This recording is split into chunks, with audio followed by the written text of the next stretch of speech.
Bem-vindo a mais um vídeo da série Espiritismo Descomplicado. Aqui você aprende sobre Espiritismo de uma forma simples e objetiva. Hoje vamos falar sobre mediunidade.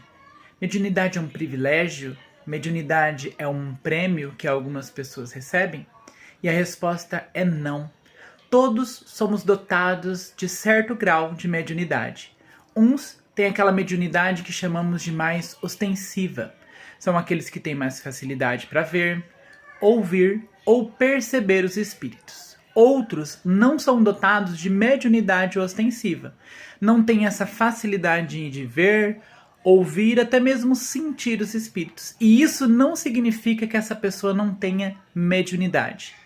Todos somos médiums em diferentes graus. Quando nos comunicamos com a espiritualidade, com Deus através da nossa prece, da nossa oração, estamos exercendo a nossa mediunidade.